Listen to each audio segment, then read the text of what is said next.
Sorry about that, guys. My phone holder fell, and I'm going to have to edit that out. Where was I at? Oh, yeah, fixed expenses. Let's see here. The first expense that I have is for my daughter, Carol Ann. She is in grad school, and I give her $80 a week. So she is going to get 160?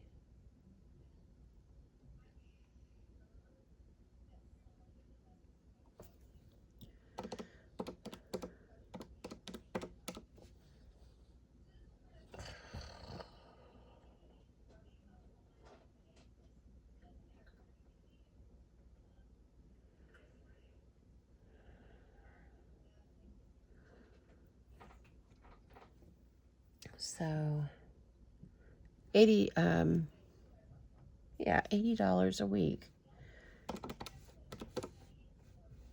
Why am I? Yeah, so she's going to get 160. I don't know why that threw me off there for a minute.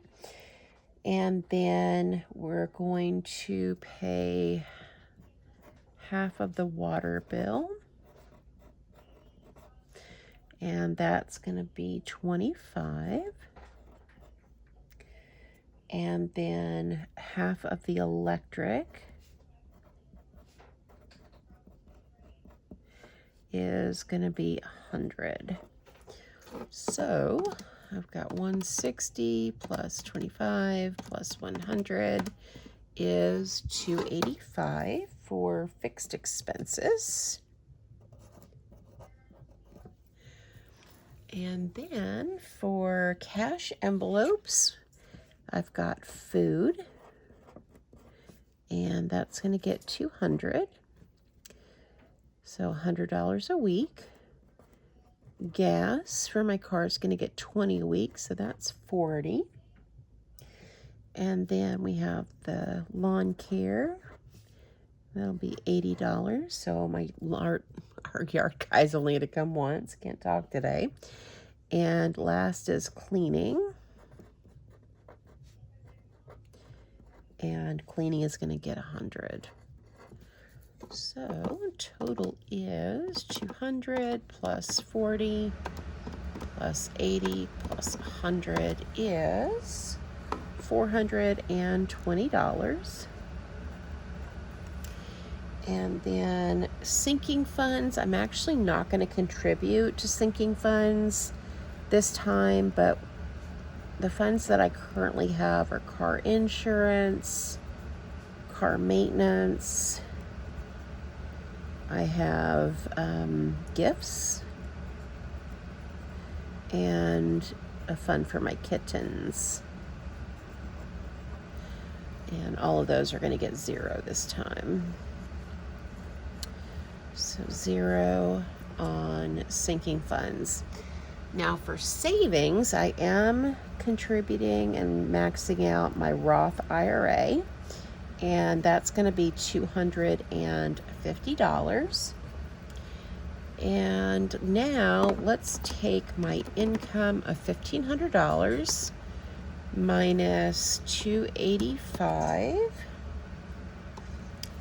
minus 420 is 795 minus 250 is $545, and that is going to go towards paying my car insurance in full. So I'm going to put savings down here, but it is actually for car insurance. So I was using Geico and I switched over to AAA, and I did need to use what would have normally been in savings as a fixed expense. So that is kind of a bummer. So we'll just put a nice arrow that away. And that means that I won't have car insurance for another 6 months. I will still receive a, what do you call it, a refund from Geico for the few months that I still have left. I use the money in my car insurance sinking fund to pay my renter's insurance in full, and I will pay myself back at the next check because I didn't have enough this check to do everything just with my paycheck. So I think that is everything. It was kind of an unusual paycheck. I am late getting this done, this budget done, because I wasn't sure if I was going to have enough money to budget $1,500. And the reason for that is that my raise and my 401k contribution, they're separate from each other, and I wasn't sure that my raise was going to be enough to cover my contribution that that I've allocated. So that is that. And then what else? And then using my paycheck to pay for the car insurance, and then using my car insurance sinking fund to pay for renter's insurance is kind of, unusual. I think I did mention I'm going out of town for about a week, and my food budget I'm actually going to be using to eat out while I'm out of town. So we won't actually have a grocery haul for this week. I think that is everything. So just for transparency, I have my car insurance here, and so on, what was yesterday? Was it Friday? It was Friday. On the 7th, I used $100 for AAA. So that would have left me a balance of $160.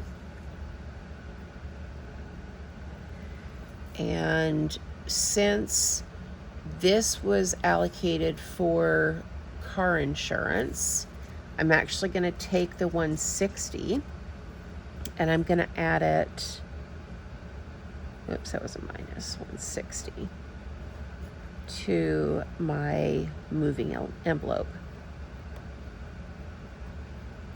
Just so that I am I going to do moving? No, let's do house savings, because I'm pretty sure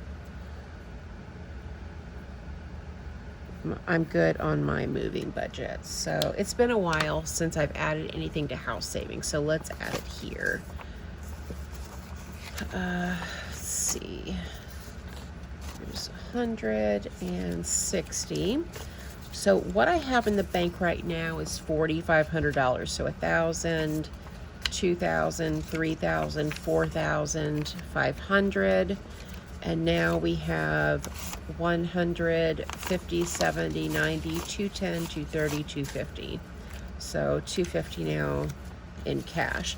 And what I've been doing is I put this 500 in there, but I think I'm going to wait and try to do this in $1,000 increments. So once I get to $1,000 in cash, then deposit it. So that's what we're going to do there. So that was unexpected. And then going into this week, let me show you what we have left.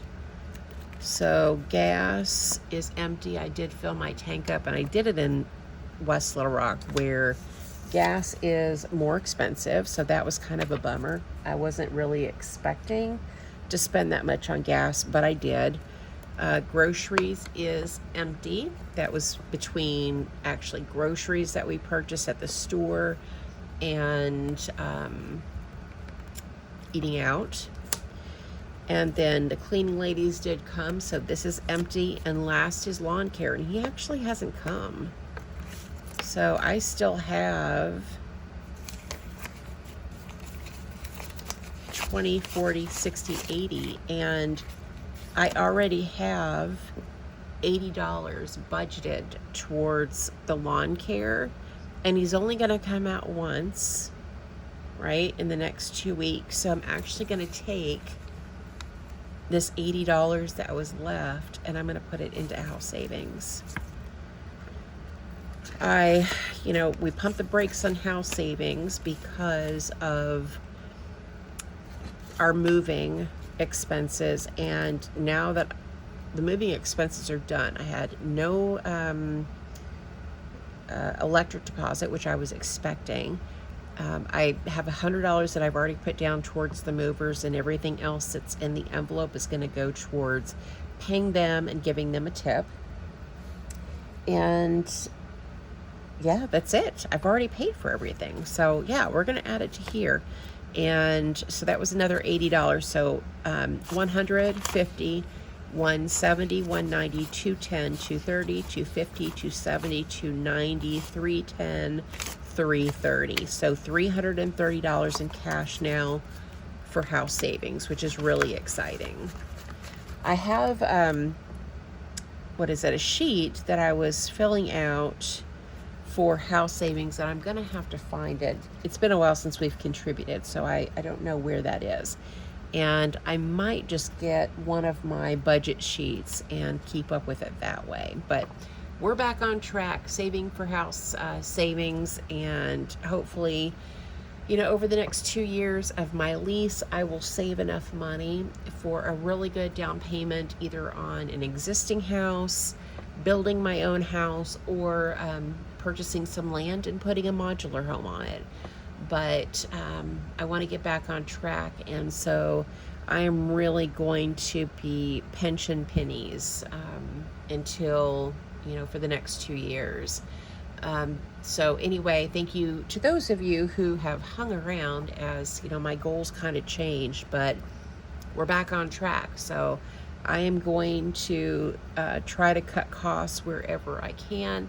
I need to, I think, revisit my sinking funds. I don't know how I'm going to change those up, but I do know that I have Christmas still that I need to fund, and let me see how many Christmas envelopes I've got. 1, 2, 3, 4, 5, and I'm going to give everybody 25 each. So is that right? No, 1, 2, 3, 4, 5. That can't be right. What was it? Maybe 5 times 50? 250. Maybe I was going to do $50. I don't remember, but I have these 5 envelopes for Christmas to stuff between now and Christmas time. And so I definitely have to do gifts. This is a non-negotiable. And then I have, what else? We have car insurance that we just wiped out, so this is starting over again. And then we have car maintenance, and we're starting out with 120. And knock on wood, I don't need any maintenance on my car. And last but certainly not least are the fur babies, and fur babies is starting with 0. So Oreo went and got some shots, and we're kind of starting from scratch there. I've thought about doing my sinking funds in just one big lump sum and then taking from it as I need to, but I'm not sure if the best idea is to do that or keep them separate. So you'll have to let me know down in the comments what you think. So that is everything for my July paycheck #1 budget, and just catching up on where we're leaving things before, you know, I go get the cash for this paycheck. And everything is empty now. So that's going to be the plan from now on as we build the house savings, is to take whatever's left in these envelopes and put these towards house savings. So anyway, that's it for me, guys. Thank you so much for watching. Thank you for supporting my channel, and I hope you guys have a great day or night wherever you're at. Bye.